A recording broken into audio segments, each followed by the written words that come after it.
Bonjour à tous. Dans cette nouvelle vidéo, nous allons voir les ordres SQL qui vont nous permettre de créer une base de données.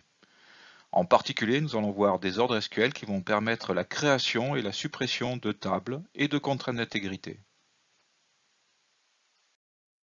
Dans les précédentes vidéos, nous avions étudié des requêtes SQL de type interrogatif, des requêtes SQL qui permettaient d'extraire des données d'une base de données.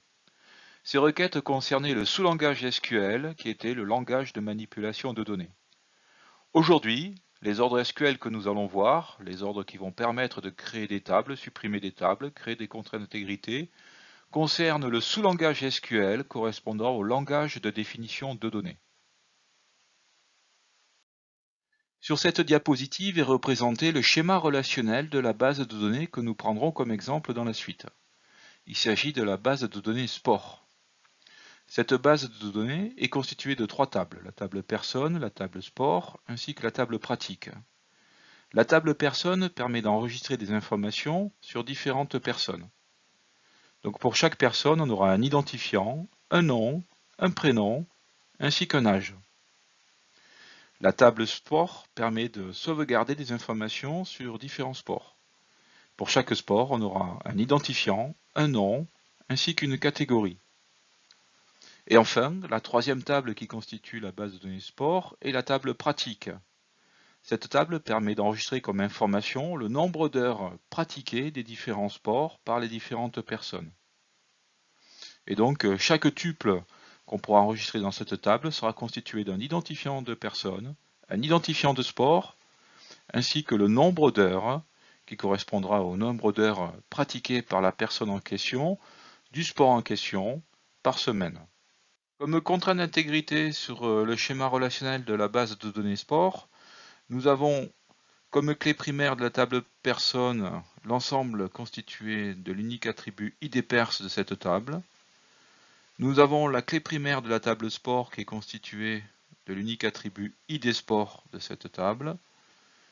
Nous avons la clé primaire de la table pratique qui est constituée des deux attributs idPers et idSport de cette table. Nous avons également deux clés étrangères. Nous avons l'attribut idPers de la table pratique qui référence idPers de la table personne. Et nous avons l'attribut idSport de la table pratique qui référence l'attribut idSport de la table sport. D'autre part, nous avons les attributs nom et prénom de la table personne et nom sport et catégorie de la table sport qui ne peuvent pas avoir la valeur nulle. Et donc on est obligé de donner une valeur pour ces attributs lorsqu'on ajoute des enregistrements dans ces deux tables. Nous allons maintenant voir les ordres SQL qui vont nous permettre de créer et de supprimer des tables d'une base de données. Sur cette diapositive se trouve l'ordre simplifié de création d'une table. Donc cet ordre SQL est introduit par les deux mots-clés create, table. On suit ces deux mots par le nom de la table qu'on veut créer. Ensuite, entre parenthèses, donc parenthèse ouvrante, parenthèse fermante, on définira les différents attributs et éventuellement, on donnera des contraintes qui porteront sur la table. Pour chaque définition d'attribut, on indiquera le nom de l'attribut, le type de données de l'attribut, et éventuellement, on indiquera des contraintes qui porteront sur cet attribut. On sépare la définition des différents attributs et des différentes contraintes de table par une virgule.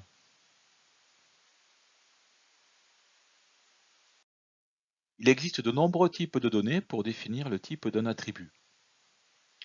Ici, nous ne donnons que les types principaux qu'on retrouvera dans la plupart des SGBD relationnels.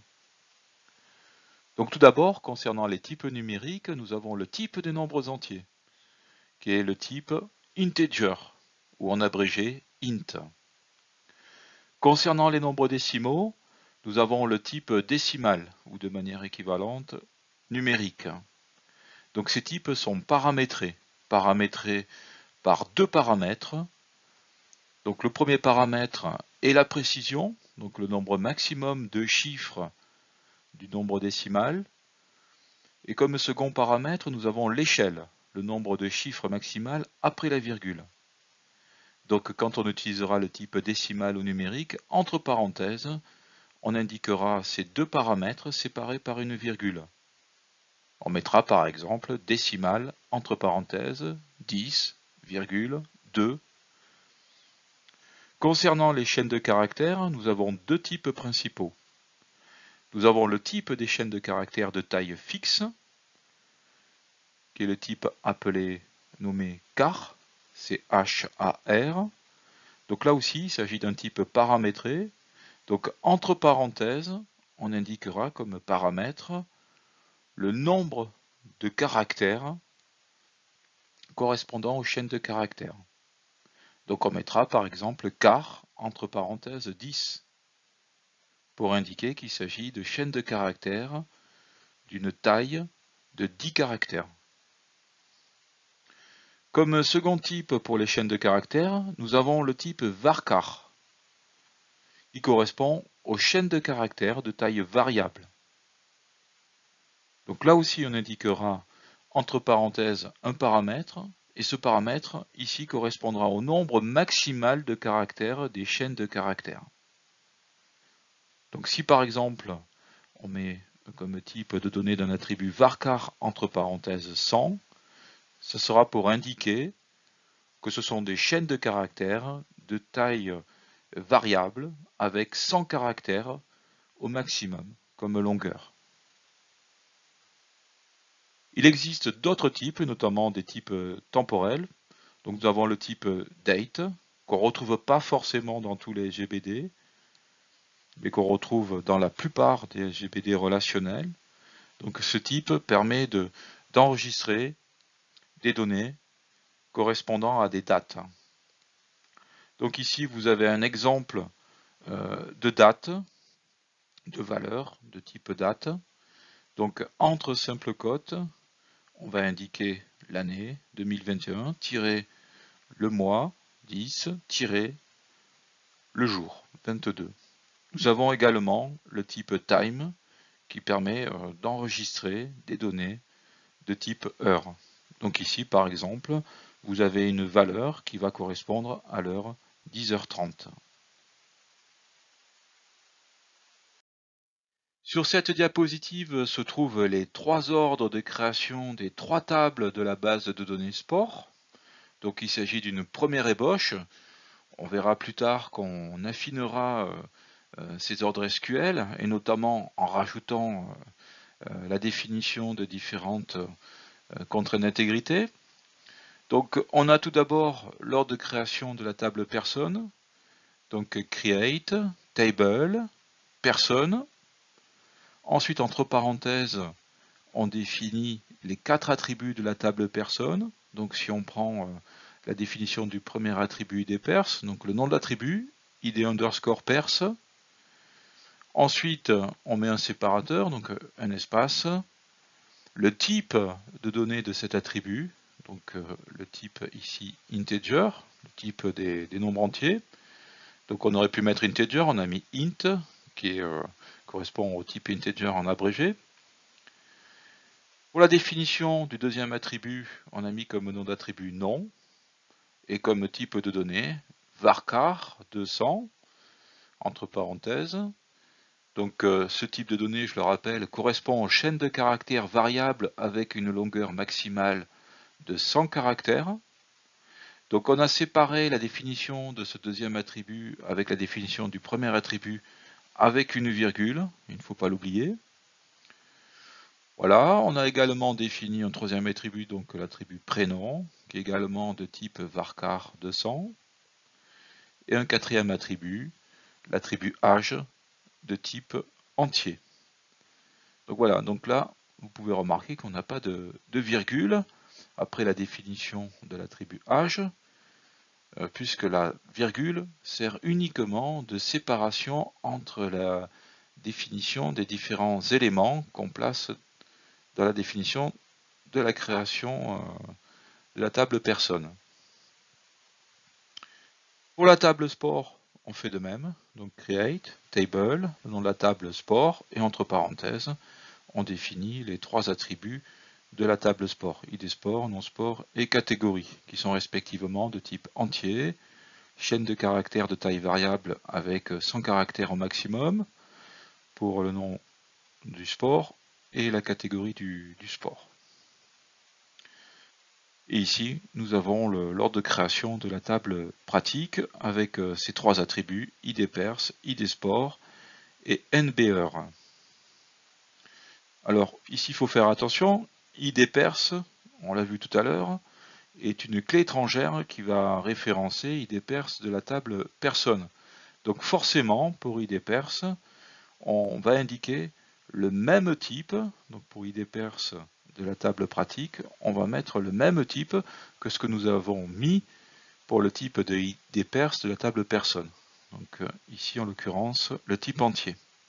Et pareil pour ID Sport de la table pratique, le type qu'on mentionne ici, le type integer, c'est le même que celui qu'on a mis pour l'attribut des sports de la table sport. Voilà, pour l'attribut NBER de la table pratique, on a mis comme type de données décimal avec 5 chiffres au maximum pour tout le nombre décimal, avec 2 au maximum, 2 chiffres après la virgule.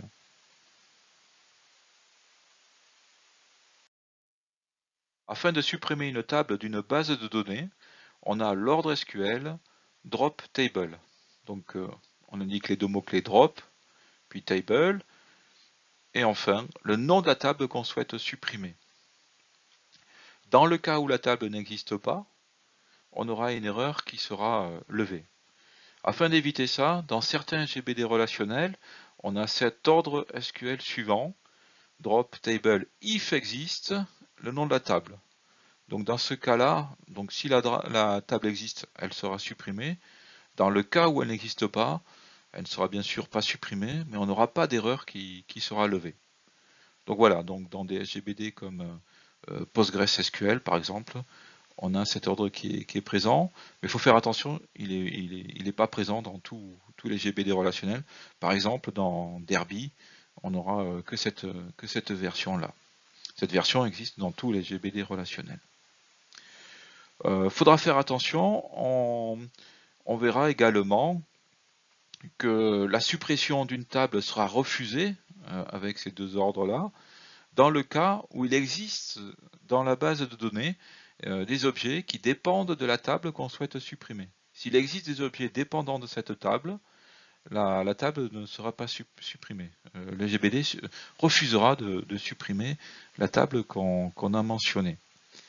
Si on veut supprimer la table et tous les objets qui dépendent de cette table-là, on le verra dans une présentation future, il faudra rajouter un mot-clé particulier à cet ordre de suppression. Pour des raisons de praticité, en règle générale, les ordres de création d'une base de données se retrouvent regroupés dans ce qu'on appelle un script SQL.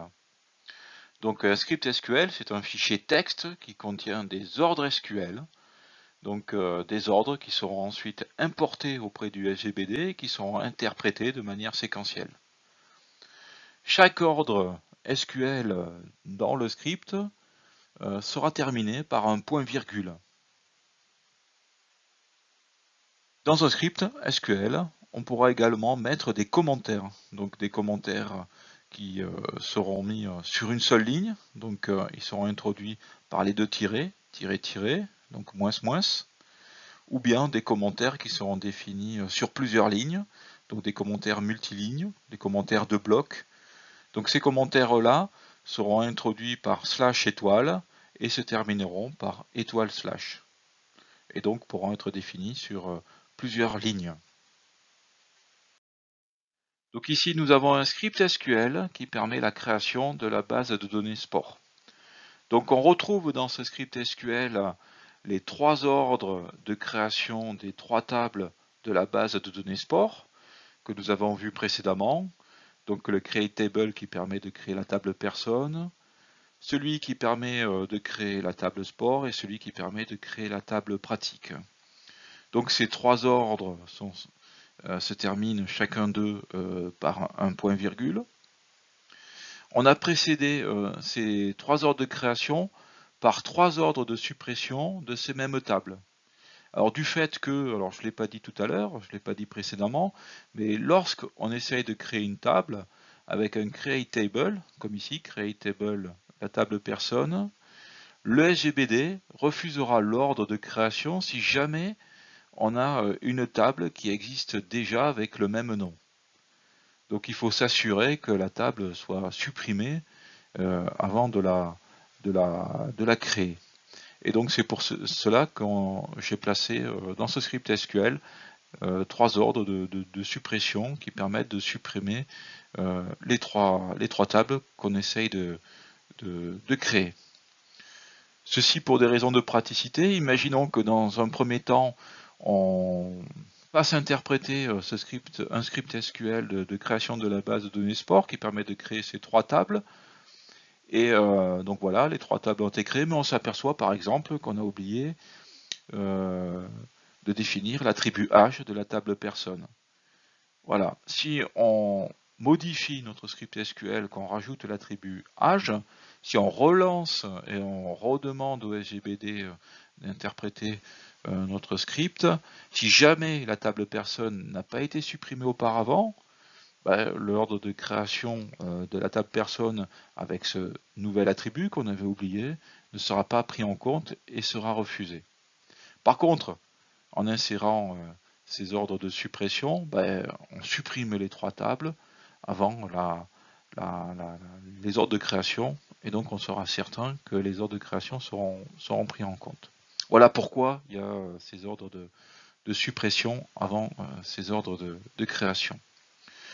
En en-tête, comme première ligne de ce script, on a une ligne de commentaires, donc tiret, voilà, script de création de la BD Sport, BD Sport v1.sql. Donc voilà, donc cette ligne-là est une ligne de commentaires et elle sera bien entendu pas interprétée par le SGBD. Et les ordres SQL, je le répète, du script seront interprétés de manière séquentielle. Donc on aura tout d'abord ce drop-là qui sera exécuté, puis ce drop, puis ce create table, et ainsi de suite jusqu'à la fin du script. On peut bien entendu dans un script SQL mettre d'autres ordres SQL que des ordres de création ou de manipulation du schéma d'une base de données. On pourrait très bien mettre également des ordres SQL de type interrogatif. Nous allons maintenant voir comment définir des contraintes d'intégrité sur une base de données.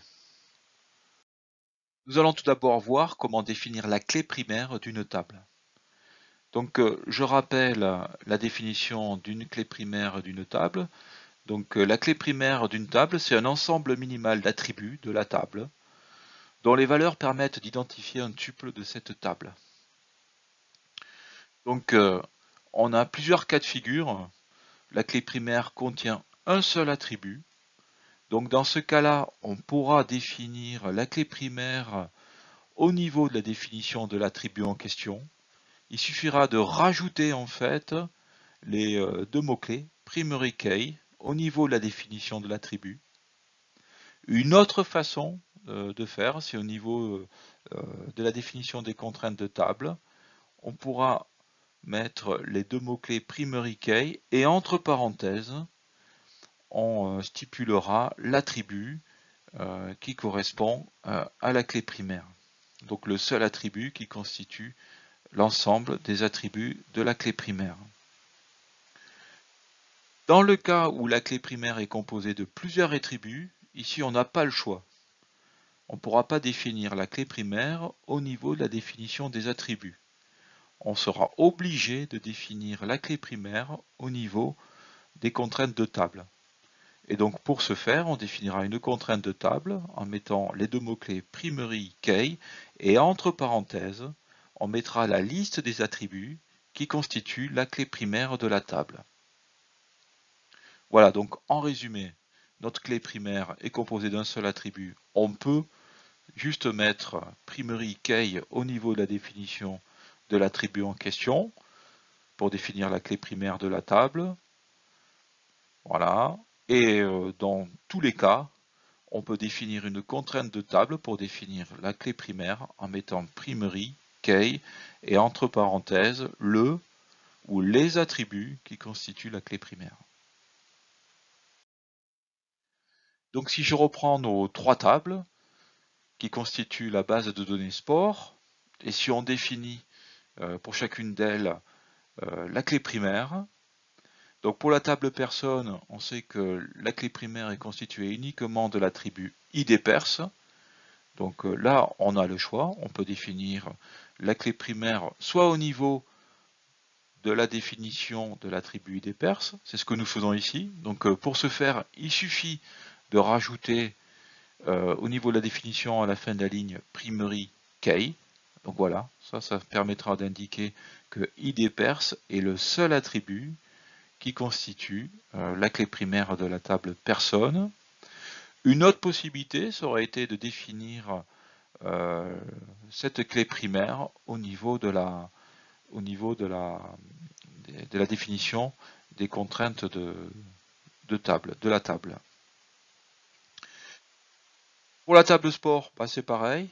On a la clé primaire qui est constituée d'un seul attribut, ici ID sport, et dans ce cas-là, à la fin de la définition de cet attribut, il suffit de rajouter les deux mots-clés primary key pour indiquer que cet attribut est le seul attribut qui constitue la clé primaire de la table sport.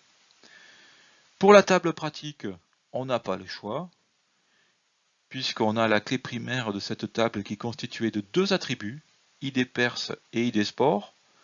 Donc dans ce cas-là, on est obligé de rajouter une contrainte de table, donc de type primary key, donc primary espace key, et entre parenthèses, on spécifie les deux attributs qui constituent la clé primaire, donc idPers, idSport, et on les sépare par une virgule. Donc voilà, donc là, la clé primaire n'a pas été définie au niveau de la définition des attributs. Elle a été définie après. Donc on sépare la définition de notre dernier attribut de cette définition de contrainte de table de type clé primaire par une virgule. Donc je le rappelle, la virgule sert de séparateur et pas de fin de ligne. Donc on ne met pas une virgule ici. Une fois que les clés primaires ont été définies, ben on pourra pas, on a des contraintes d'unicité puis des contraintes de non-nullité.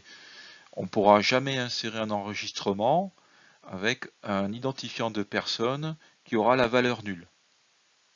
D'autre part, on ne pourra jamais enregistrer deux tuples, rajouter deux tuples dans la table personne avec la même valeur pour idPers. Donc primary key impose une contrainte d'unicité, mais également une contrainte de non-nullité.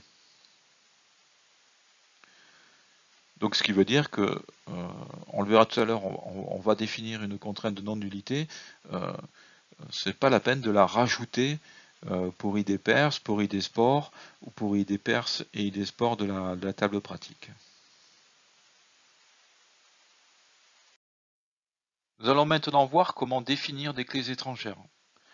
Donc je le rappelle, une clé étrangère d'une table, c'est un ensemble d'attributs de la table, pour lesquels les valeurs doivent appartenir forcément à l'ensemble des valeurs d'une clé primaire d'une autre table, ou bien d'un ensemble d'attributs respectant une contrainte d'unicité de cette autre table. Donc en termes de syntaxe, alors là aussi on a deux possibilités.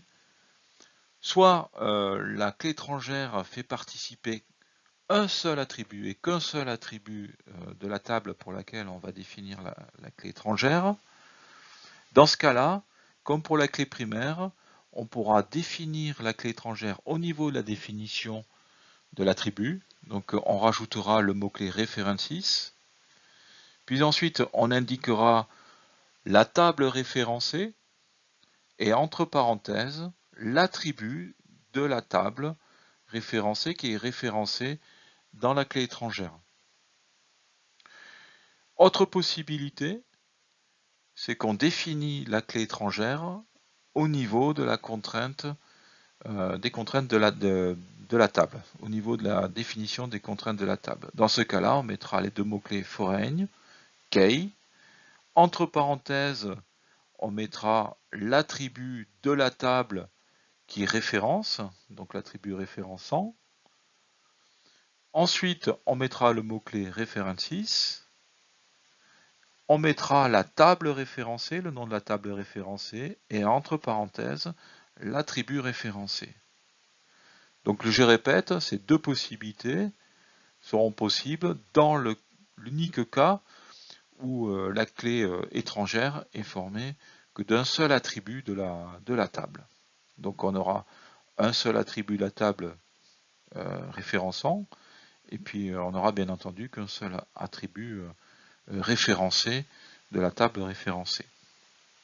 Dans le cas où on a plusieurs attributs qui sont référençants, et bien entendu, du coup, plusieurs attributs qui sont référencés. Là, on n'a pas le choix, on sera obligé de définir notre clé étrangère au niveau de la définition des contraintes de la table. Donc, on mettra les deux mots-clés foreign key, entre parenthèses, la liste des attributs référençants qui seront séparés par une virgule, le mot-clé references, ensuite le nom de la table référencée, et entre parenthèses, la liste des attributs qui seront référencés, de la table référencée. Donc ces attributs, là aussi, seront séparés par une virgule. Si je reprends les ordres de création de la base de données sport, maintenant qu'on sait comment créer et définir des clés étrangères, on va pouvoir définir les deux clés étrangères qu'on avait sur cette base de données, dans cette base de données. Donc on avait idPers de la table pratique qui référençait idPers de la table personne. Et on avait également comme seconde clé étrangère idSport de la table pratique qui référençait idSport de la table sport. Alors une chose que je n'ai pas dite précédemment, c'est que la définition des clés étrangères se fait à l'intérieur de la définition de la table dans laquelle se trouvent les attributs référençants et pas les attributs référencés. Donc ici, les deux clés étrangères qui se trouvent dans la base de données sport, qui se trouvent sur le schéma relationnel de base de données sport, seront définies dans l'ordre de création de la table pratique. Donc ici, j'ai défini ces deux clés étrangères au niveau de la définition des contraintes de table. Donc foreign, key, entre parenthèses idPers, references, donc le nom de la table référencée, personne, entre parenthèses, le nom de l'attribut référencé, idPers. Voilà, donc ça c'est pour la première clé étrangère, donc je le répète, idPers de la table pratique qui référence idPers de la table personne. La deuxième clé étrangère, on utilise la même syntaxe, foreign, key, entre parenthèses idSport, references, le nom de la table référencée, sport, entre parenthèses, l'attribut référencé, idSport. Voilà. Alors ici, on a le nom de l'attribut référencé dans la table référencée qui porte le même nom que l'attribut référençant. Et ceci pour les deux clés étrangères. Dans le cas général, on pourrait avoir des noms différents. Par exemple, idPers de la table personne pourrait s'appeler idPerson plutôt que idPers. Et donc, on aurait mis foreign key, entre parenthèses idPers, references, personne, entre parenthèses, idPerson. Ça, c'est la première remarque. Seconde remarque, puisque on n'a qu'un seul attribut référençant et qu'un seul attribut référencé pour chacune des clés étrangères, on aurait pu définir chacune de ces clés étrangères au niveau de la définition des attributs de l'attribut référençant. Donc on aurait pu par exemple, plutôt que mettre la clé étrangère ici qui est en bleu, la définir de cette manière-là, on aurait pu mettre idPers int Et puis ensuite, références, personne, entre parenthèses, id perse sur cette même ligne. Et on aurait terminé la définition de l'attribut avec une virgule. Voilà, mais pour des raisons de clarté, peut-être qu'il est mieux de définir ces deux clés étrangères au niveau de la définition des contraintes de table. Mais ça change rien du tout en termes de définition.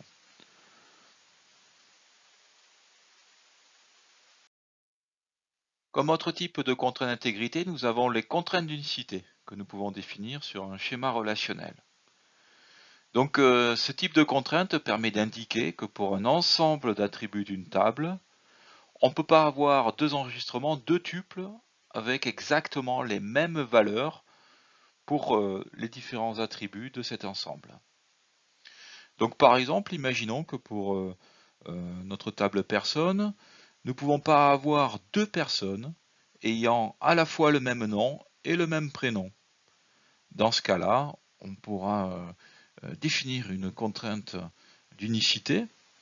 Donc pour ce faire, on indique le mot-clé unique et puis entre parenthèses, la liste des attributs pour lesquels on ne peut pas avoir de doublons.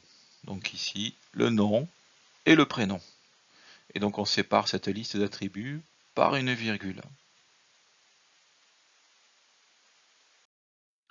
Une autre contrainte importante est la contrainte de non-nullité.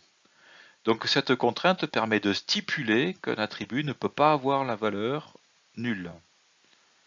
Donc par exemple, nous avions les deux attributs nom et prénom de la table personne qui ne peuvent pas avoir la valeur nulle. Donc dans ce cas-là, on rajoutera au niveau de leur définition les deux mots-clés not null. Et donc ceci imposera que l'attribut ne peut pas avoir la valeur nulle. Donc not null au niveau de la définition de l'attribut nom, et on a rajouté également not null au niveau de la définition de l'attribut prénom. Et donc c'est pour ces deux attributs-là, on sera forcé de mettre une valeur non nulle.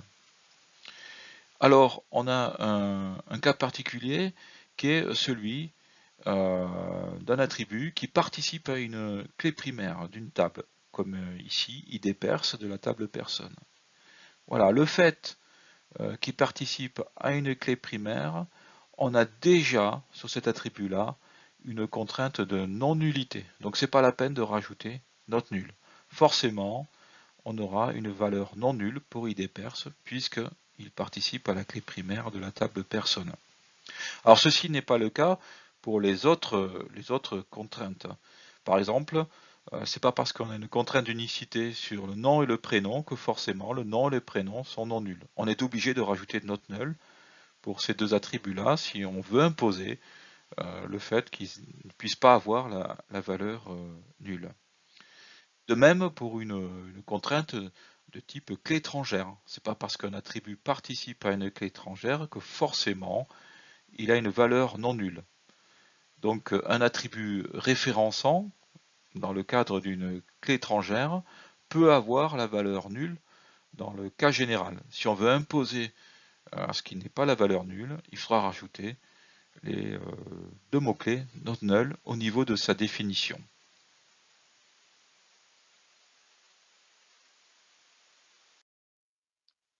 Un autre type de contraintes que nous pouvons définir sur un schéma relationnel sont les contraintes de type check.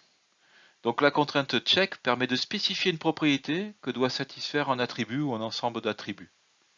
Donc au niveau de la syntaxe, on mettra le mot-clé check, et puis entre parenthèses, on mettra la propriété que devra satisfaire l'attribut ou les attributs. Donc on pourra notamment utiliser des fonctions scalaires, des opérateurs de comparaison pour définir cette expression booléenne.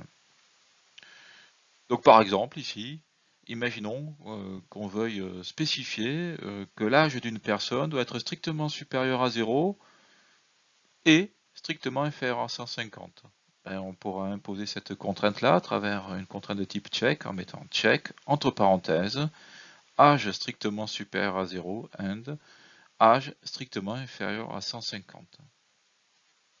Alors, il faut faire attention, une contrainte de type check sera respectée uniquement dans le cas où l'évaluation de la propriété qu'on aura mis en paramètre ne vaut pas faux. Alors, pourquoi il faut faire attention? Parce qu'en fait, on n'a pas uniquement, en termes d'évaluation d'une expression de ce type-là, que deux valeurs possibles, qui seraient false ou true, vrai ou faux. On a également une autre valeur possible dans le cadre de ces propriétés, qui est la valeur inconnue. Cette valeur-là peut être produite dans le cas où on a pour un attribut qui est présent dans la propriété, qui a la valeur nulle. Donc imaginons que âge vaut nul, dans ce cas-là, cette contrainte-là sera respectée. Pourquoi? Parce que l'évaluation de cette expression ne vaut pas faux, elle vaut inconnu, parce que nous avons âge qui vaut nul. Je le répète, nul n'est pas vraiment une valeur, mais un marqueur qui indique qu'on n'a pas deux valeurs en fait pour l'attribut en question, celui pour lequel on a le marqueur nul. Alors pour des raisons de simplicité, quand on parle de valeur nulle, mais en fait il s'agit d'un marqueur, c'est pas une valeur comme une autre. Donc si on reprend la définition de nos différentes tables, ici par exemple, j'ai rajouté une contrainte d'intégrité de type check pour spécifier que l'identifiant de la personne devra être supérieur ou égal à 0. Alors comme la propriété ne porte que sur l'attribut ID perse, je peux définir cette contrainte check au niveau de la définition de l'attribut ID perse. De même ici, j'ai une propriété que je veux qu'elle soit satisfaite par l'attribut âge. Et donc, comme cette propriété ne porte que sur l'attribut âge, je peux la définir au niveau de la définition de l'attribut âge de la table personne. Voilà, ici deux autres exemples. Donc ici, on impose à ce que le nom du sport, donc la chaîne de caractères, la valeur correspondant à l'attribut nom de sport, qui est une chaîne de caractères, j'impose à ce que sa taille soit strictement supérieure à 0. C'est-à-dire que cette chaîne de caractères est composée d'au moins un caractère. Pareil pour la catégorie du sport. L'identifiant du sport aussi, on impose à ce qu'il soit supérieur ou égal à 0. Et donc là, ces trois contraintes check ont été définies au niveau des contraintes de table. On aurait pu, comme ces deux contraintes-là, les définir au niveau de la définition des attributs, puisque ces trois contraintes ne portent chacune d'elles que sur un seul attribut, sinon sport, catégorie, ID sport. Mais pour l'exemple, je les ai définis au niveau de des contraintes de table. Voilà, un autre exemple de contrainte check, où on stipule que le nombre d'heures doit être supérieur strictement à 0. Une diapositive pour indiquer qu'il est possible de nommer une contrainte. Donc pour ce faire, on rajoute devant la définition d'une contrainte le mot-clé constrainte et le nom de la contrainte que nous choisissons. Donc par exemple, pour la table pratique, nous avions défini différentes contraintes. Je les ai nommées. Donc le mot-clé constrainte, ici j'ai mis ct underscore ck, pour nommer la contrainte check avec comme propriété nbr strictement supérieur à 0. Voilà, de même pour la clé primaire de la table, j'ai nommé cette contrainte-là par ct underscore pk, et pour les deux clés étrangères, j'ai donné les deux noms suivants, ct underscore fk1 et ct underscore fk2. Voilà, si on nomme pas les contraintes, le SGBD le fera avec des noms qu'il attribuera par défaut. L'avantage d'avoir des noms pour nos contraintes, c'est qu'on peut les manipuler à travers ces noms-là. Et donc on peut notamment, temporairement par exemple, supprimer la contrainte d'une table et puis la remettre. Voilà, ceci peut être utile notamment dans le cadre de transactions où on a besoin momentanément dans la transaction de supprimer une contrainte pour faire différentes opérations. Puis une fois que les opérations sont terminées, que la base de données est cohérente, ben, on repose la contrainte qui aura été supprimée momentanément. Une remarque générale aussi, c'est que, je le répète, une fois qu'on a défini des contraintes d'intégrité sur le schéma relationnel de notre base de données, le SGBD respectera tout le temps ces contraintes d'intégrité. Donc il ne réalisera aucune opération à travers nos requêtes SQL qui altérera ces contraintes d'intégrité. Elles seront toujours respectées. Et donc on aura notre base de données qui sera cohérente par rapport aux contraintes d'intégrité qu'on aura définies. Notre base de données sera toujours cohérente par rapport à ces contraintes-là.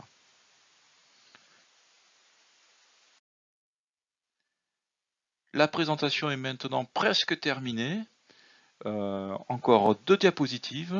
Une pour indiquer que pour un attribut donné, on peut indiquer une valeur par défaut. Donc une valeur qui sera utilisée dans le cadre par exemple de l'ajout d'un enregistrement dans la table.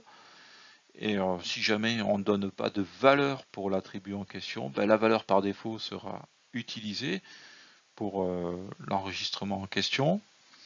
Donc pour indiquer qu'un attribut a une valeur par défaut, il suffit de rajouter le mot-clé default et cette valeur par défaut. Donc ici, comme exemple, on indique que l'attribut catégorie a une valeur par défaut qui est la chaîne de caractères collectif. Donc on met au niveau de la définition de l'attribut le mot-clé default et puis on suit ce mot-clé par la valeur par défaut qu'on veut utiliser.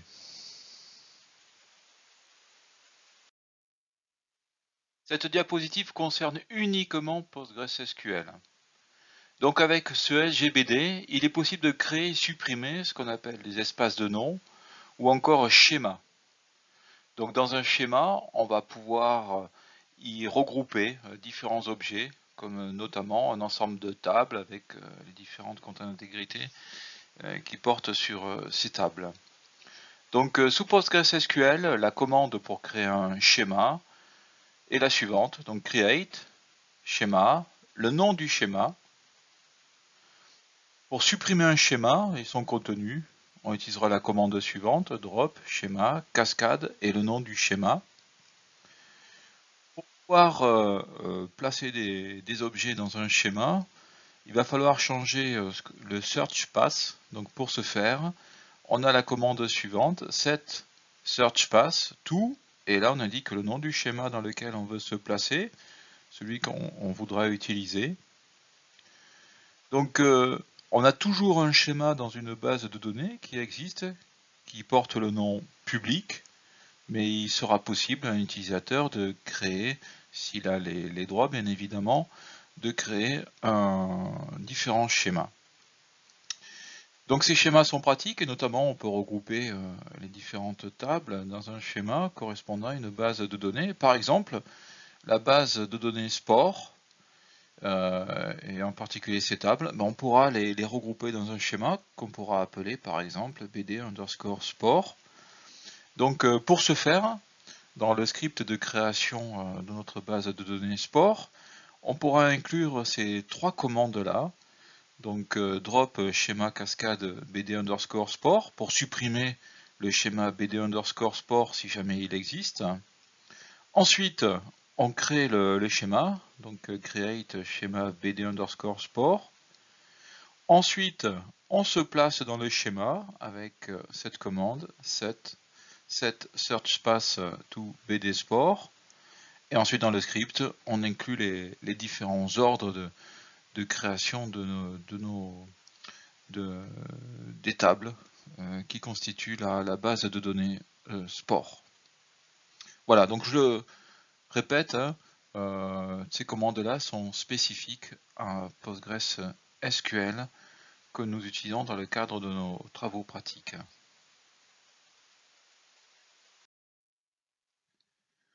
Voilà, cette présentation est terminée. Je vous remercie de votre écoute et je vous dis à bientôt.